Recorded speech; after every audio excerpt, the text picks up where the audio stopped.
I can't say I'm the best podcast out there, but I can say I'm the best podcast by a balding 20-year-old, or like something wild every time. Like I can say I'm the best podcast by a semi-depressed college student, because that would be pretty accurate.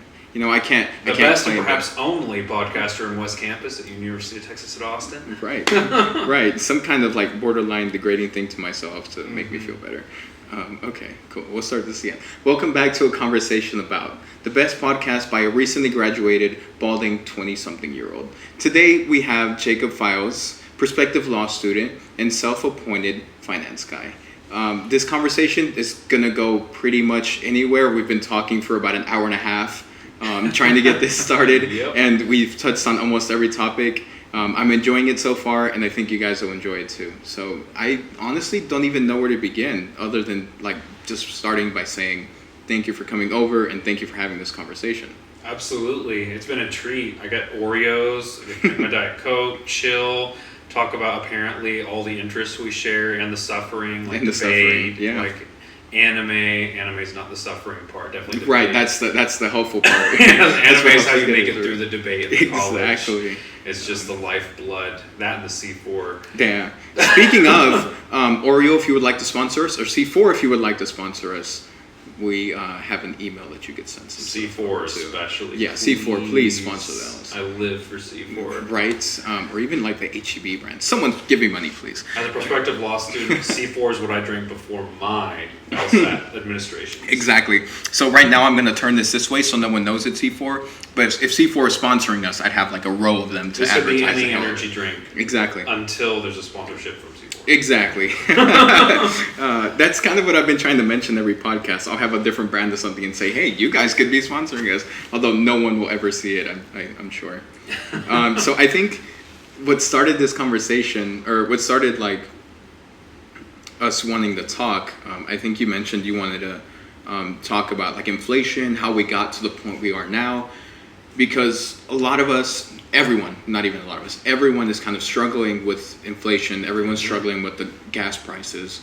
I don't know where everyone else is watching, but like here, I pumped at $4.69 a couple of days ago, and that like really hurt. It's really hard to survive when you gotta pay for all these increasing costs and wages. And I don't think it really matters like what side of the aisle or like where you are politically. Like we're all feeling it. So I'd be interested to learn a little bit, because like I said, I'm not knowledgeable on it. I'd be interested to learn what you have to say.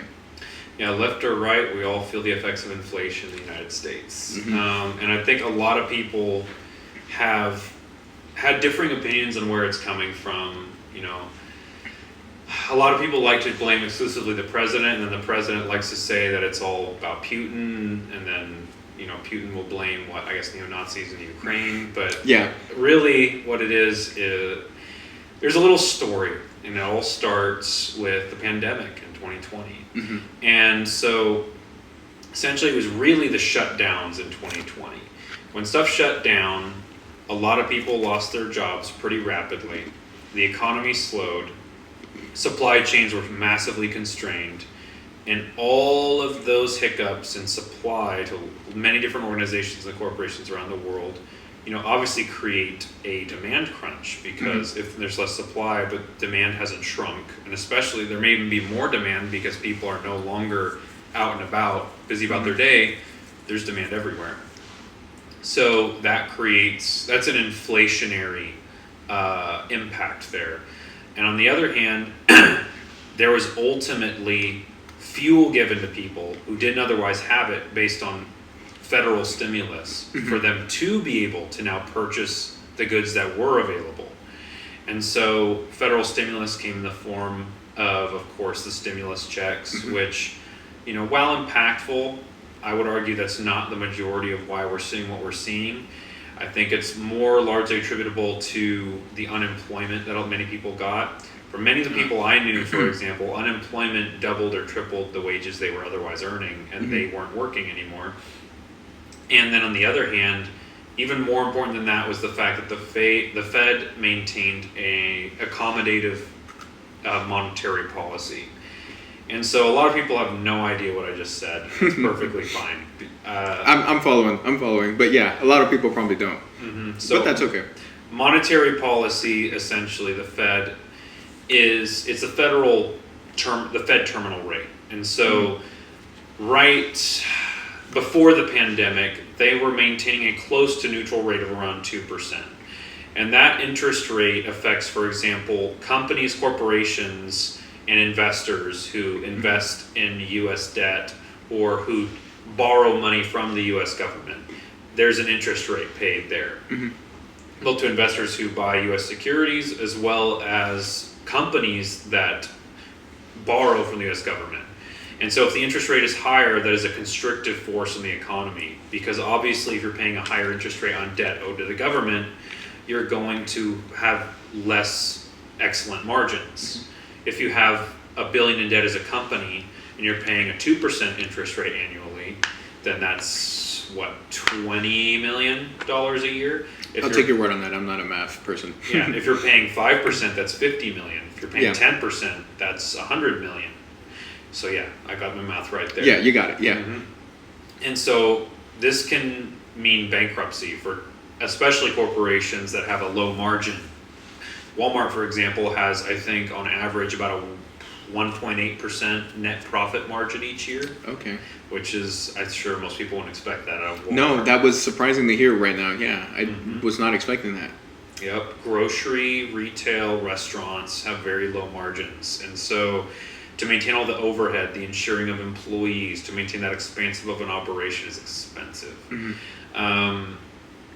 Especially when supply chains are so constricted.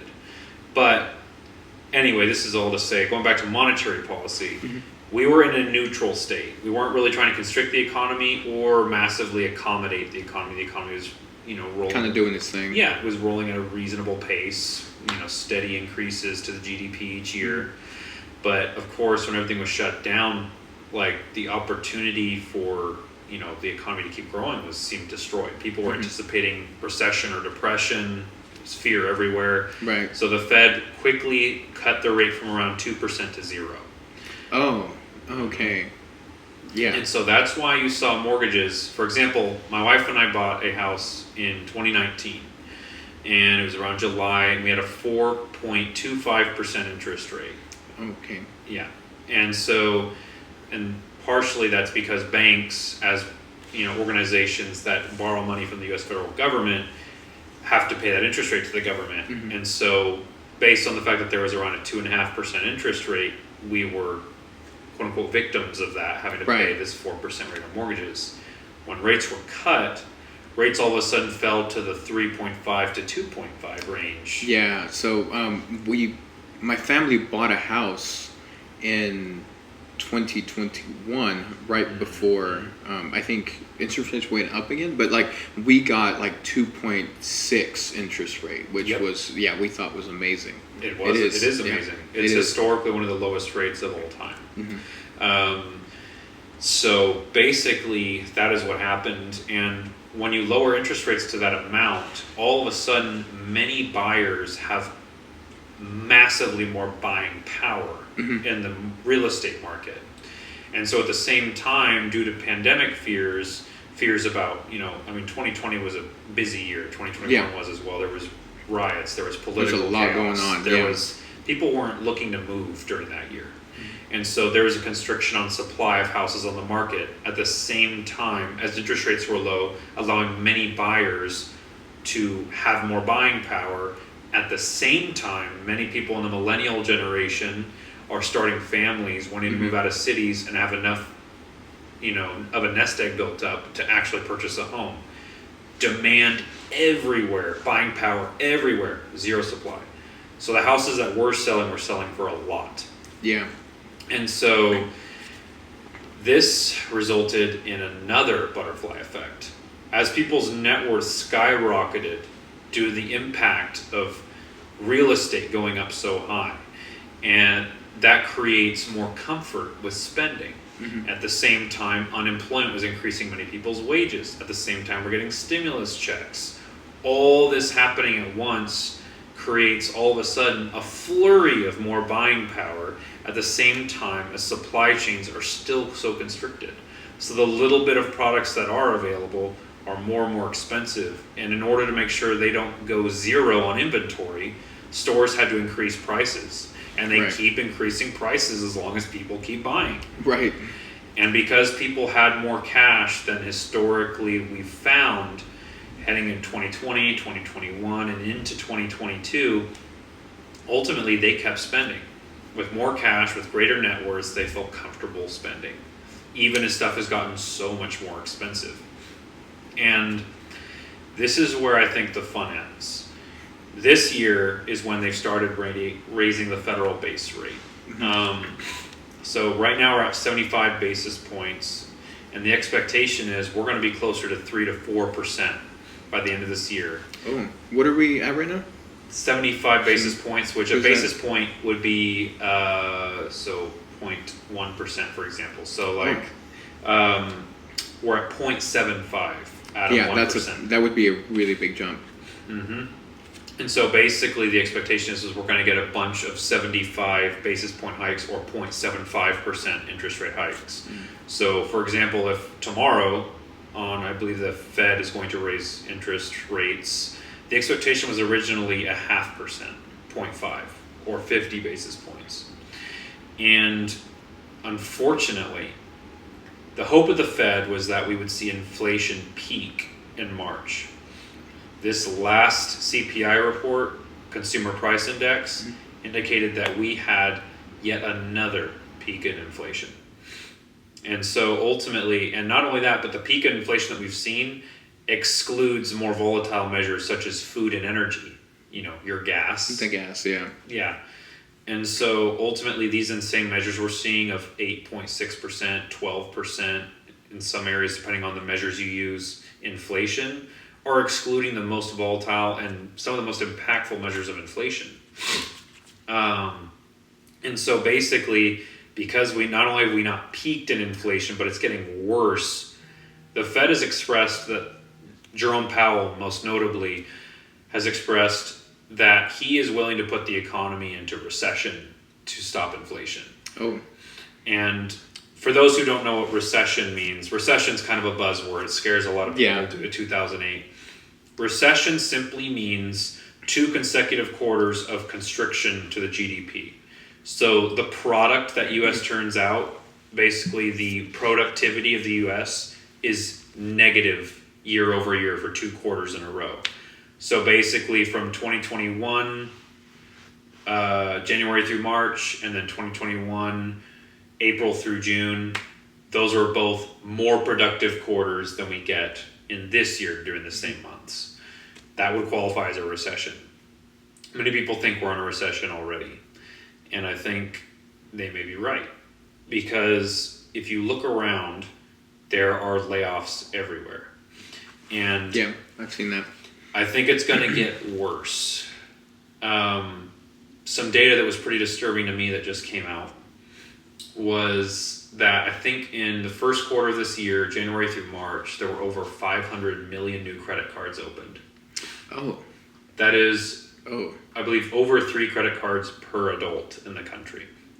And so what that tells me is banks, economists, finance guys have had this perspective, this understanding that consumers in the United States have had a lot more cash than normal due to the Fed's accommodative policy. And that's why they've been spending so much and keeping inflation high.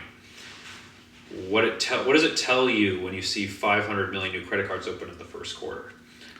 Maybe I would definitely see how that would be I don't want to say like long term, but maybe like we'll see the consequences of that pretty soon. Yeah. So let's say if you see a lot of people still spending, but there's 500 million credit cards open, that leads you to believe that maybe people don't actually have cash anymore. Right, they're getting more in debt. Yeah, they're maxing out credit cards to maintain a lifestyle that is not otherwise sustainable based on their income and the cash savings that they had. And so people are going to be maxing out credit cards. They're going to run out of money. Yeah. And they're not going to have savings. How are they going to spend money? So stuff's going to have to be priced down a lot. And what did companies do to respond to the constricted supply chains? They bought a shit ton of inventory. shit ton. I think I heard Target, said they overbought. 30% cuts everywhere. Yep. Basically, they bought too much inventory. They expected the demand to be maintained. They overshot. And now, not only are they going to have to get rid of a lot of that inventory, the longer inventory stays, it gets broken, it gets lost, it gets stolen. Those are all losses. And at the same time, because people no longer have buying power, the buying power they have had was debt that they're going to have to default on, which is going to hurt banking industry. Now you're going to see these companies hurt on their earnings reports for the next few quarters, like potentially a year. Right. Like when we look at the earnings over the past couple quarters, and we see that, oh my gosh, Target spent so much on inventory because supply chains are so bad, and then they had to sell that inventory at a loss, and that's not even accounting for the inventory that they weren't able to sell. Target's going to have a bad earnings report, and that's going to take stocks down and down and down. Right. And so basically the practical effects we see of mismanagement of, I think, the economy to some extent, the sanctions against Ukraine, which have hurt supply of commodities like wheat and oil, and then at the same time the Fed is looking at all this and they're saying inflation still isn't going down based on the year-over-year measure. We're going to increase interest rates and hurt all y'all even more. Yeah. Thousands of people who were approved on their mortgages got completely priced out due to the last couple rate increases. And they basically, because banks after 2008 have to evaluate prospective borrowers by a debt to income ratio. And so typically 50% of your income cannot be taken up by debt. It has to be less than 50%. So if you make $4,000 a month, you can't get a $2,000 a month mortgage. Generally, it'd have to be less. Okay. And so for people who, let's say that they're going to get a $500,000 house, $500,000, and they were going to get it at a 3% interest rate in December, and now it's 6%. The effective result of that is their monthly payment's going to go up about $700 a month. That's a lot. Almost $9,000 a year. That's a lot, yeah. And you feel it paycheck to paycheck.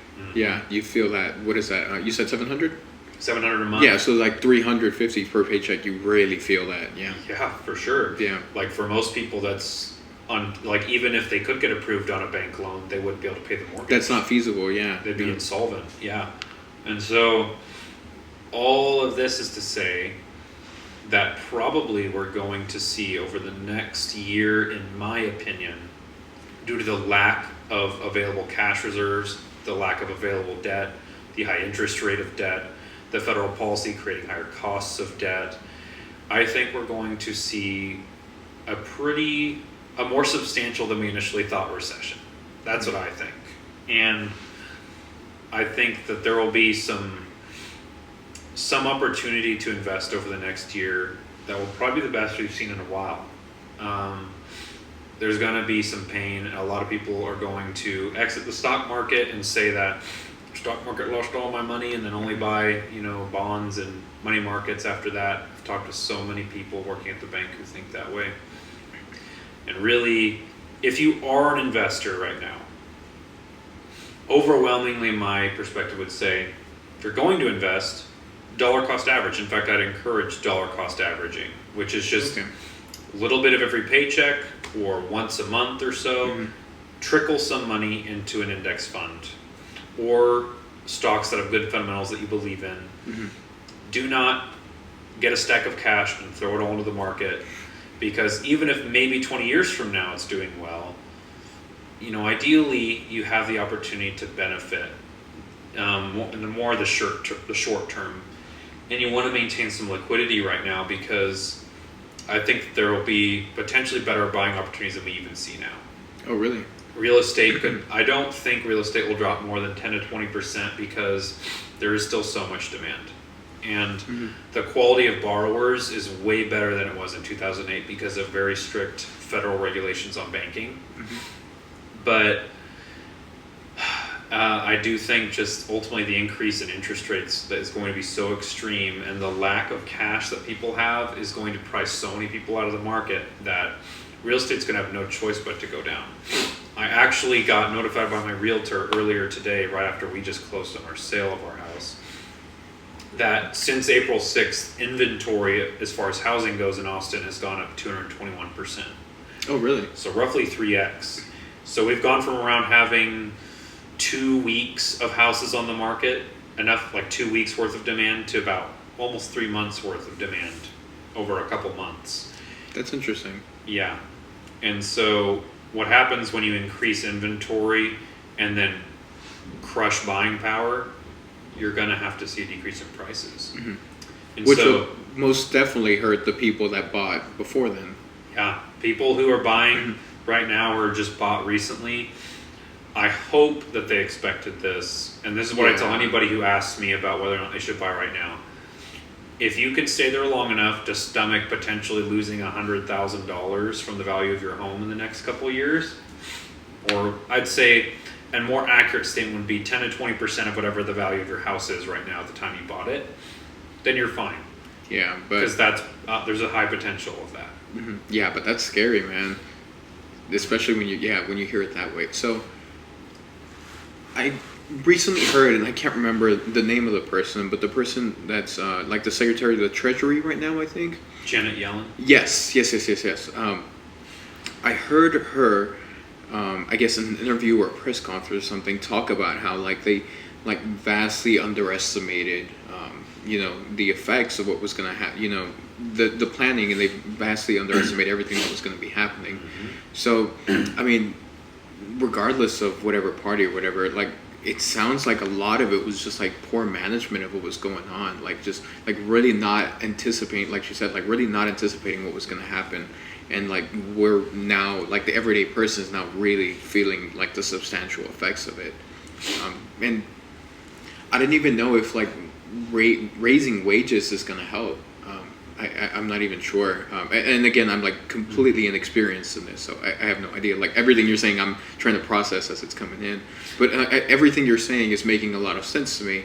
I'm just kind of confused and lost, and like, gosh, like so many things went wrong to get us here. It's like, what's it going to take for us to come out of this? Yeah, and I mean, the other complicated thing is that to some extent,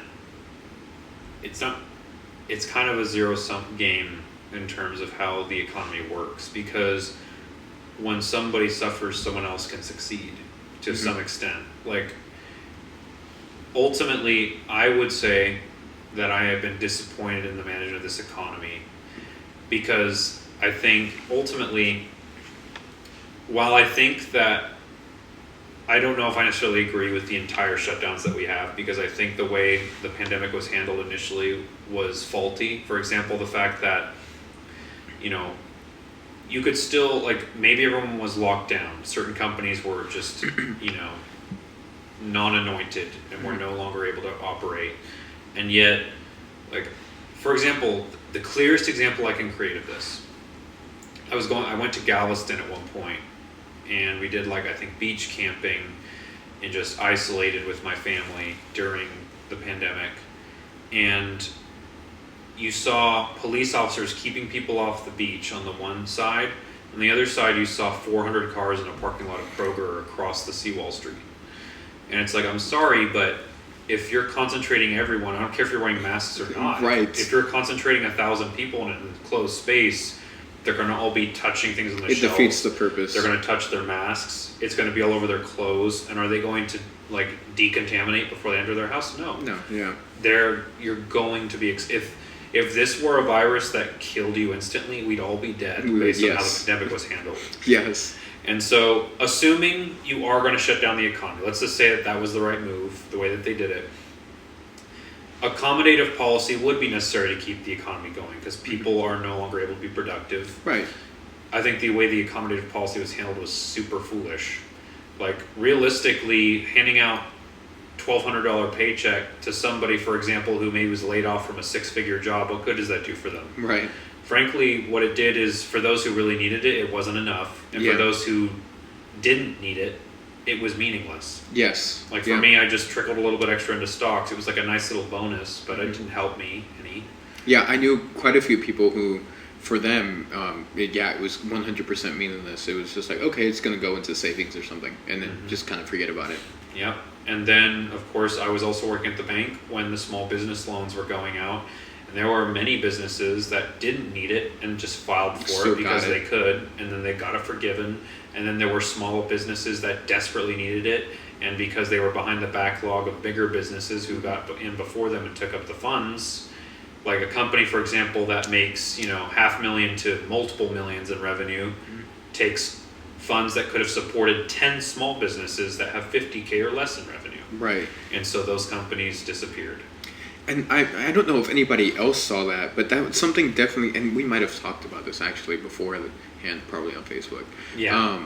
But that was something like you could see, and like something that I don't know if everybody was reporting, but I did see some outlets, probably not mainstream ones. I don't even remember where I saw it, but like that was like a real concern. That, the big businesses that didn't need it, that it could have, like you said, paid a bunch of other smaller businesses that were taking advantage of that. And I agree. I feel like a lot of that was just like completely poorly managed. At the same time, though, I don't know if this. I'm not going to try to justify it, but at the same time, though, it feels like they did everything so quickly and in a time crunch that like you were gonna expect errors some way, shape, or form. And maybe what it took was like taking more time to sit down and actually thinking about what they were gonna do before they did it. It feels like a lot of it was just like so reactionary, so quick that there was no long-term plan. It was like, oh, let's put a Band-Aid on this and hopefully that calms us down for a month or two. Yep. And it's when you're talking about the lives of like 300 million people and essentially the world too, you can't just do Band-Aids like that, because you feel it later on, like we're feeling it right now. Yep.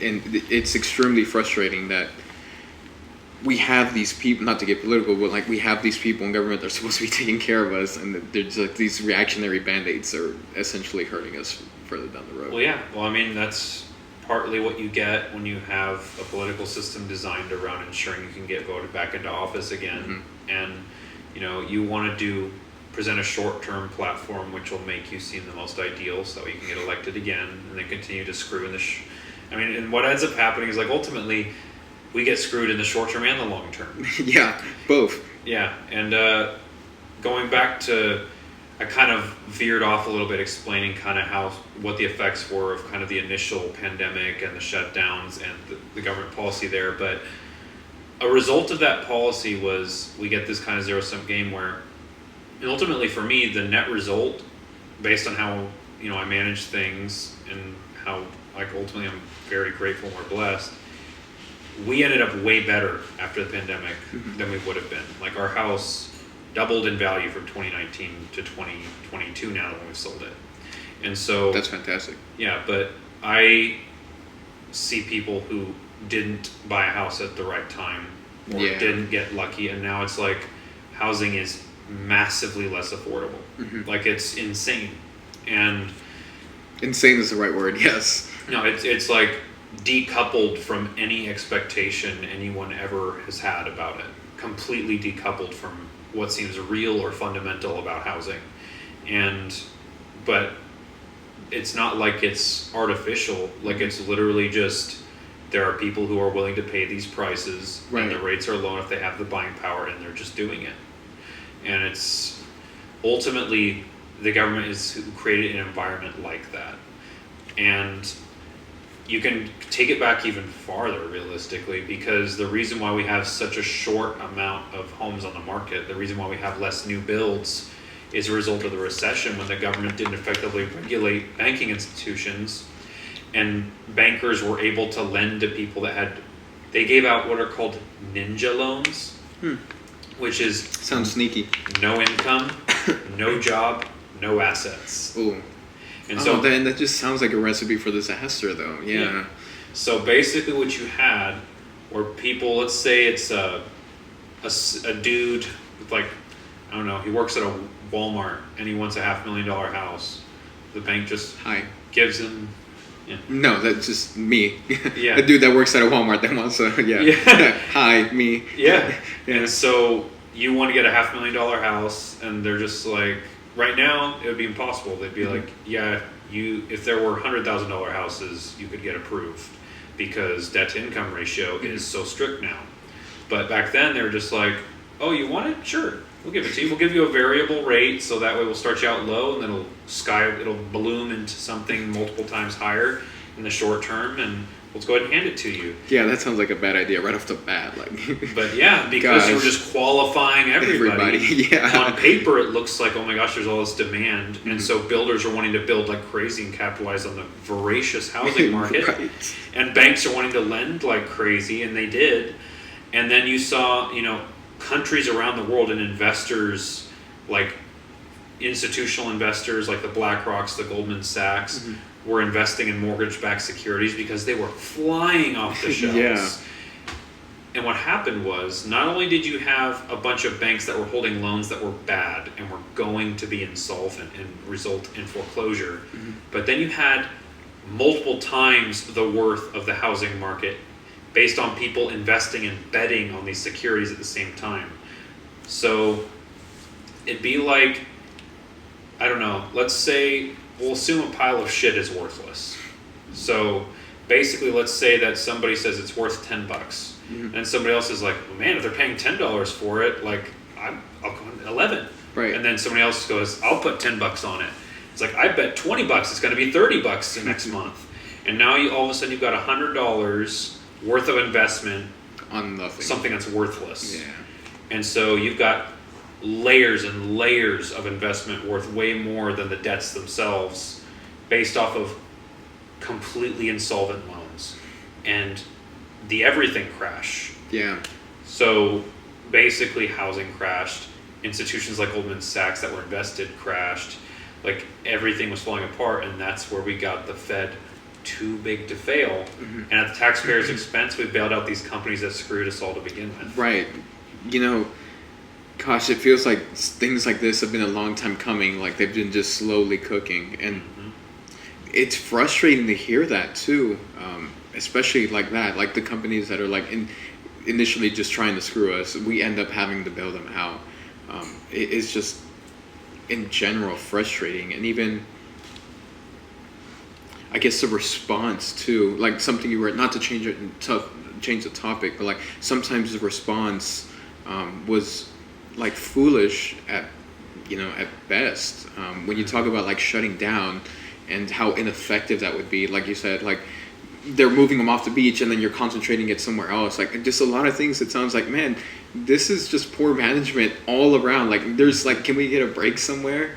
And that's extremely frustrating to hear. And when you get into like the political side of it, you'll say, oh, it was their fault, and oh, it was their fault. And it's like, man, if we just got together and like really thought about this, we could spend a lot less time arguing and trying to push for some respect at least. And realistically, I think we need to get off this bandwagon of thinking the Fed is going to bail individuals or companies out. And I think the best thing the Fed can do is potentially let the economy kind of suffer for a bit.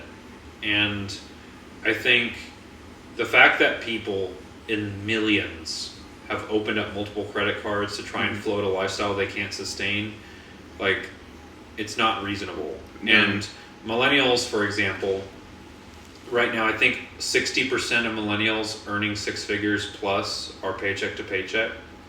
And I'm going to be honest, as much as it's expensive these days, that is not related to a lack of opportunity. That is poor finance management. My wife and I have never earned $100,000 ever. I was a teacher, or my wife was a teacher, and I was a banker. And actually, she was a teller, and I was a banker when we bought our house. And after we bought our house, which was over $2,000 a month, we were still able to go on vacations and donate to causes we believed in and save thousands of dollars a month. And there were just simple ways we couldn't spend money on everything. Right. We couldn't go out to the movies every night or continue eating out every night like we wanted to. There was one point we were spending like $600 a month on eating out. When we decided, you know what, instead of an apartment, we want a house, we had to cut out the eating out. And recently we were limiting ourselves to $10 a week of being able to eat out. 10 to 15 bucks a week. Yeah, but sometimes it takes that like self-control and like saying, you know what, we have to like really sit down and think about like if we evaluate our lifestyle choices and say, you know, sometimes it's just actually most of the times it's cheaper to just make food and do that, because as like prices are going up, you know, we can't sustain these like going out to the movies every night. It's just it's not feasible, because then like you said, or like the data shows, you'll just start getting more credit card debt, and you know, you'll just sink yourself into a hole even more. Yeah, realistically, it's if you decide, you know what, I'm not actually going to spend that much money on this, and instead I'm going to save some money because clearly stuff's getting more expensive and I need to have enough money to take care of my family, then ultimately, if enough people say that, companies are forced to lower prices, and like demand is going to suppress prices when it goes down. And so you have to, like, you got to be a little bit more proactive about these things. And I got to be honest, like, I think this does stem largely from a lack of education around finance. I agree. But if there was no incentive to saving your money or delaying gratification, then I would understand, you know what, you don't know if you'll be alive tomorrow, just spend it. But there is an incentive. Right. There's an interest rate that can be earned. You can invest in stocks. You can invest in bonds. There is a benefit to compound interest. If you invest in most millionaires, I think it's over, there was a survey of over 10,000 millionaires done, and over 80% had no inheritance. So they were self-made. Self-made, yeah. Yeah. So, and most of those millionaires are made by just simple once a month or once a paycheck investing in a basic index fund.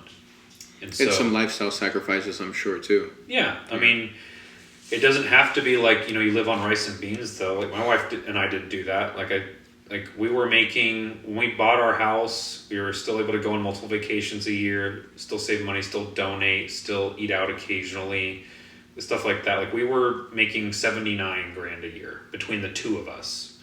And so like that's in, you know, gross after taxes, we were getting taxed like $12,000. So we're winding up with less than that. Yeah. So yeah. And then of course we're paying property taxes on the house, and it all gets very expensive. But we were still able to save thousands a month. Like we were living at that time on essentially all of our expenses, $50,000 a month or less. Oh, really? Or $50,000 a year. A year, yeah. $50,000 a year or less. And it's like, so if you're a millennial, single, earning six figures, and you're paycheck to paycheck. Oh, okay, I'm yeah. sorry, I see where you're going there, yeah. That's okay. a you thing, man. Yeah, like, you're right. And I like, we live in Austin, like, at that time. It's not a cheap city It's to not live. a cheap city at all. It's not like I live in backwoods Arkansas, earning 79. Right. No, like we live in one of the most expensive markets, rent, housing, food, etc., in the entire country. I gotta say that discipline is really impressive from you and your wife. That's really impressive, because it's really hard to do for a lot of people. Like you said, if you're a millennial making six figures and you're paycheck to paycheck, like you have to reevaluate some life choices. Yeah. So that's really impressive on your part as well. I appreciate that. And I mean, honestly, like some people might come back with, well, I live in San Francisco or I live in New York. Yeah. But, you know, I've seen apartments near San Francisco that are like $1,900 a month, and you could still save insane amounts of money paying $1,900 a month. And realistically, if I were single, I would just rent with a bunch of buddies, and I'd probably just pay like anywhere from $200 to $800 a month on my rent, and like I wouldn't care because I'd be working constantly. And when I wanted to, I'm going on vacations. Like at my job, I legitimately could have retired in my early 40s on my $50,000 a year salary as a banker. It would not have been hard. It's just like choosing where some of my money goes ahead of time, and then with what I have left to play with it. But like, I'm going to pay myself. I'm going to calculate things out. And the awesome thing is, like, for example, with an index fund, it's paid on average for about a century now, 10%. So the S&P 500, you invest in it, your money doubles every 7 years, running 10%. Oh, wow. So if you have 10 grand at 20 years old, it's 20 by 27, it's 40 by 34, it's 80 by 41, it's 160 by 48, it's 320 by 55, and then by 62 it's what, 640, and that's just 10,000 starting out. Right. So by your late 50s you have over $500,000 just by having 10 grand. What if you had, by your mid 20s you managed to save 50 grand? And realistically, it's not that you save and then like leave it. Mm-hmm. You should be investing consistently. Yeah, trickling that in, like you said, yeah. I've calculated it. If you save $100 a month starting at 20 till 60 in an index fund, you've only saved about 50 grand total of your own money, but it's become $500,000. But it's become, yeah. So every $100 a month that you invest from 20 to 60 is another $500,000. So if it's $200 a month, it's $1 million. If it's $400 a month, it's $2 million. If it's $500 a month, it's 2.5. Mm-hmm. And so, like, ultimately, if you're a millennial earning six figures and you're not on track to have 4 to 6 million by the time you're in your 60s, I don't know what you're doing. Yeah, you're doing something wrong. Like, unless you have 8 kids and live in a house in San Francisco, like, I'm sorry, there's just no reason. I've dealt with many clients. I had thousands of clients over the time I worked at BBVA. Anywhere from, and I worked at a low to moderate income branch, but it's Austin, so I met people who were literally homeless, and then I had people who had millions of dollars. Oh. And so I came across everything and everyone, and the principles remain the same for everybody. I mean, if you save more than you make, you'll have a savings. Right. And if you invest a portion of it, you'll actually earn on those investments. And maybe we will die early, and then you have nothing. It's like, oh well, I still got to enjoy my life. Right. I still got to go on vacations, eat out occasionally, donate causes I believed in, and I had the security of knowing I was doing everything I could to make sure I'd be disciplined. And oh no, I left money to family members I care about. Right. That I didn't get to spend in my retirement. Oh, that sucks. Right, I wish I'd sucks. lived hedonistically and paid it to myself. But it's just, a lot of people don't think that deeply into it. We're not really taught to. No, I don't think so. And so when you describe it this way, it makes it like, oh my gosh, this is like common sense. Like, this is all making sense. Mm-hmm. I think one of the issues is like we're just never explained this kind of information like that. And I mean, that's probably something you should be taught, like in high school, how to manage your money more like that. Because again, like when you're saying it, and I know like the people that are eventually going to listen to this will start paying attention and say, oh, you know what, this isn't actually, like that wild out there. Like those aren't like the biggest sacrifices they have to make. Start saving money, find ways to invest it. Like you said, the S&P 500. Mm-hmm. Those aren't like wild ideas that are like only millionaires do. Everyone can do that. Yep. But I think sometimes we hear things like that. And even like you said, like someone will hear $10,000 at 20 and they say, oh, well, I don't have $10,000 at 20. So they'll kind of put it off like, oh, eventually I'll do it. And then it never gets done, instead of like putting $50 off each check, starting somewhere small. And it's kind of, I guess, is the word like financial literacy? I don't even know. Yeah. I really think we need to, I think everybody would agree, we need to be taught this at school. Yeah. There's ways to do really, like, ultimately, even if you only earn a net of $20,000 a year, let's say that you can rent a 2-bedroom apartment for $1,200 a month in Austin. I've seen it. You can do it. Really? You can find a 2-bedroom apartment that's not you're not gonna get killed there. or mugged every time you're walking in or something. Get a pull-out couch. Get 3 buddies, $400 a month each. Utilities you split, so it's $500 a month. Mm-hmm. Maybe you spend $300 a month on your groceries, and you eat out for another $100 a month. That's about $1,000. Yeah. That's $12,000 a year that you're spending on your life. You save $8,000. And that's working. Let me get this right. It's working like a part-time job at like $15 an hour, right? It's not even working full-time. Yeah, if you're earning $15 an hour, like you're able to earn $20,000 a year net working like a 30-hour week or something. Yeah, right. Because I think if it's like $34,000 if you work full-time at $15 an hour or somewhere around that. Roughly, yeah. And that's, obviously there's going to be tax, you wind up with more like 28. So if you're working 30 hours a week, you'll probably be around that 20 mark. I did these numbers. Like when my wife and I first got or about to get married, we would have been applying everywhere, and so we were worried we'd have to live on our savings for a while before we got our jobs, and so we were planning to live on $20,000 a year between the two of us. Like I budgeted for that, and we weren't going to be saving anything because there was two of us. But for a single person like me, I would have stayed at home, or I would have rented with some buddies and paid $400 a month rent. And like you can do it now. If you're doing better, if you're doing $30,000 a year, it just gives you an extra like $600 a month to play with over what I just described. You're saving $8,000 to $10,000 a year. If you live like that for 3 years, all of a sudden you've got 20 or 30 grand. You can make a 15%, 20% down payment on a $220,000 house. Like, and in Austin, you're not really going to find that anymore. Yeah. In Houston, there's nice houses for sale for $225,000. Yeah, there definitely is. What I think some starting are like right at 200,000, right? In some areas. I mean, not in Houston, but like the surrounding areas or somewhere around. You know, they start at like 180 or 200,000. Maybe there's less of the 180s, but So they're there under 225. What I've found in Texas for the most part is they're going to be kind of crappy homes, and there's a threshold at which a house even goes from being an asset to a liability.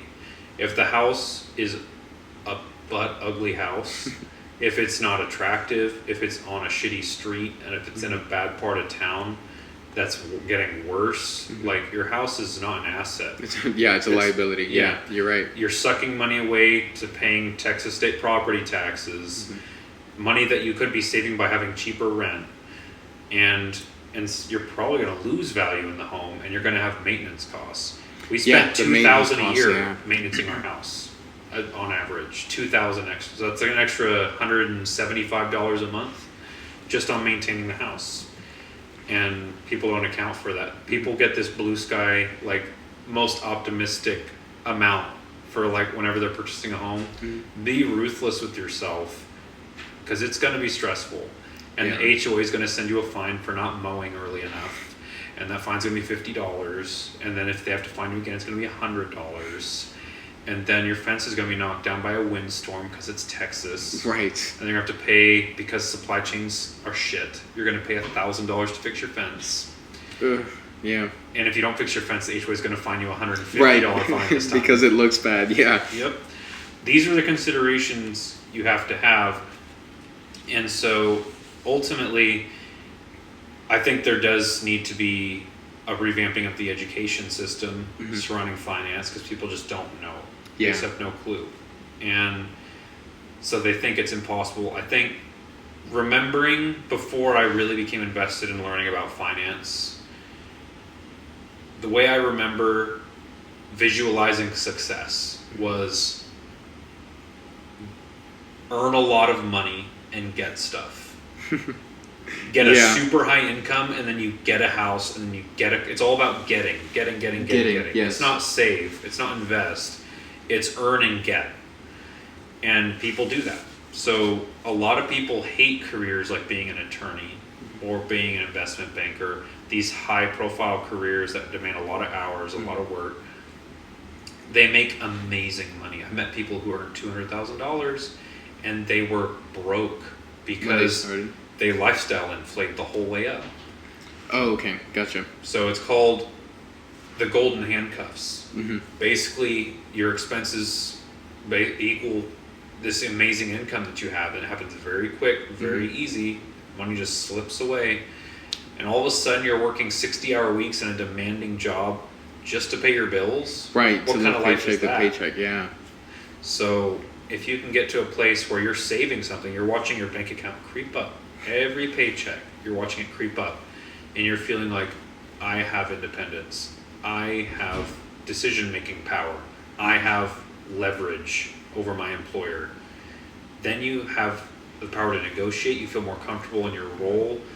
You feel like you can stick around longer, but if you don't want to stick around anymore, you can leave. You can leave, yeah. It just becomes an improvement on your mental health and, I mean, your overall lifestyle in general. You can get away from the jobs where you like hate, or like you just feel stuck at, or feel like you're not going anywhere if you have that kind of financial freedom. And sadly a lot of people don't have it.